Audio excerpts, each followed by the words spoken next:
So meron siyang normal, sports, baha, quiet. Ito yung quiet mode niya.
So, andito tayo ngayon sa loob ng 2025 Next Gen Ranger Raptor 3.0 liter V6. So, itong unit na to, it's already sold out. Ayan yung tint niya. Ang ginawa dito ni client, ginawa niyang light yung harapan, tas sa likod, medium. Ayan. So, ayan siya.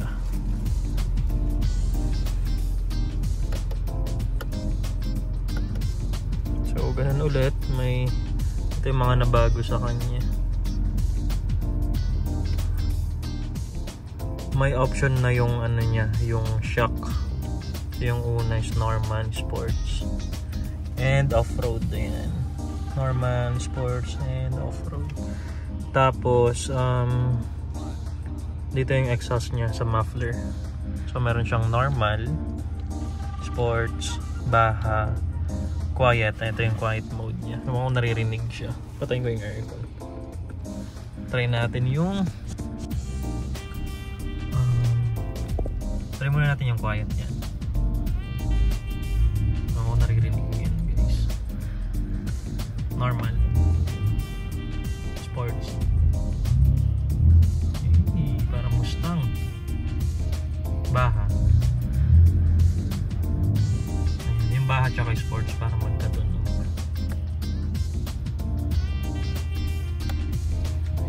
Tapos itong R, parang ano siya eh,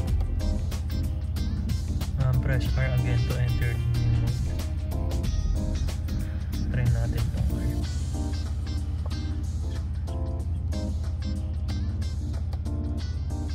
Normal, okay, naka-normal lahat. Okay. So itong R, parang may mode setting siya. So parang not sure kung isa-set mo to kasi nakalagay doon, no, yung pati yung steering niya normal. Yung exhaust normal, tapos naka-auto hold siya. Parang i-set mo ata siya kung itong R. Tapos steering, ayan. Normal, comfort, tsaka sports meron din. So ito yung mga nagbago. So sabi ng mga viewers natin, pati daw may ano daw to eh, may not sure lang, may on and off na daw yung engine nito, parang yung sa territory. I think meron nga, kasi meron to eh. So not sure kung ito yung auto hold. Try na, check natin.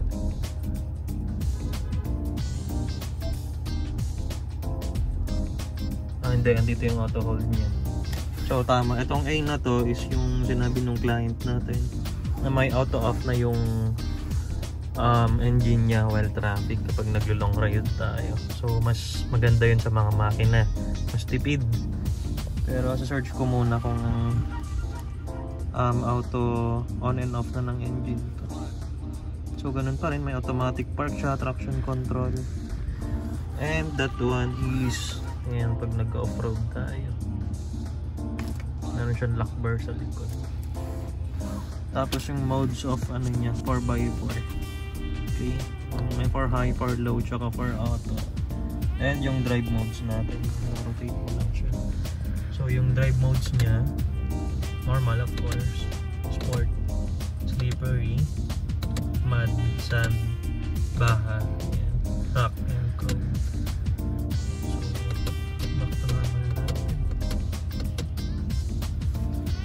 So shout out sa'yo Mr. Jake, sa kanya po tong unit from Nueva Ecija. Ayan.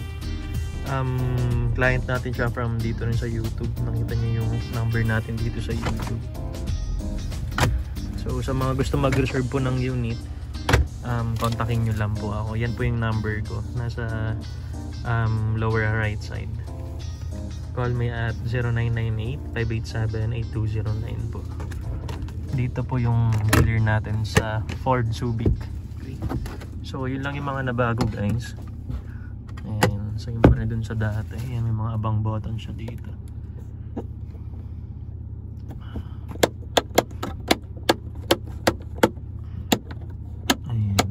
Accessories.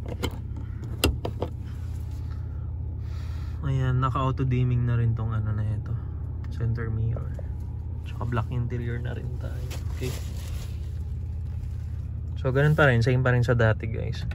Paddle shifter and tilt tsaka telescopic tong manubela. Ayan, disclaimer lang po, hindi po tayo ganun ka-pro mag car reviews dito sa YouTube, no? Based sa mga nalalaman ko lang po yung mga tinutukoy ko. Okay, so yung 360 camera niya, ito pindutin natin. So ayan, back, front, side by side, sa harapan.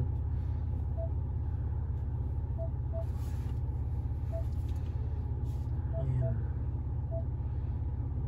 Zone lightning, towing, ayan. Okay, may towing na rin siya. Ano kaya itong towing option na to? Towing no active trailer. Okay. Yan, of course, Apple CarPlay and Android Auto na siya. Ayan, zone lightning.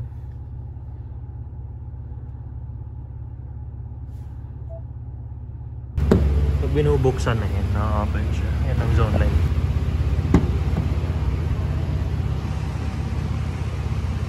Ayan, dito sa likod guys, walang nabago. Meron pa rin siyang 2 air vents, center air vents, 230 volts and USB and Type-C as well. Meron siya.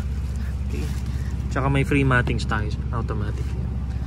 Leather seat, tsaka nasa loob na ito yung tire jack tools. Ayan.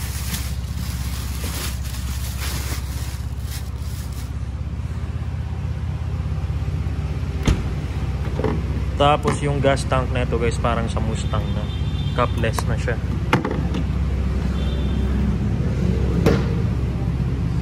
Okay, dito sa likod guys, tinanggal yung 12 volts, 230 volts na lang yung nandyan. Okay. Excuse me. Ayan, backup camera. And yung exhaust natin.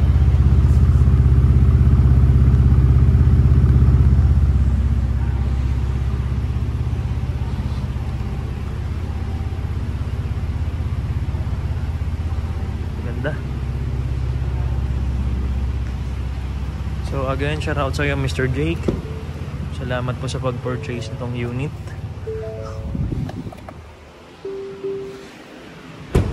Ayan, once again guys, sa mga gusto mag-reserve, ayan, tawag lang po kayo.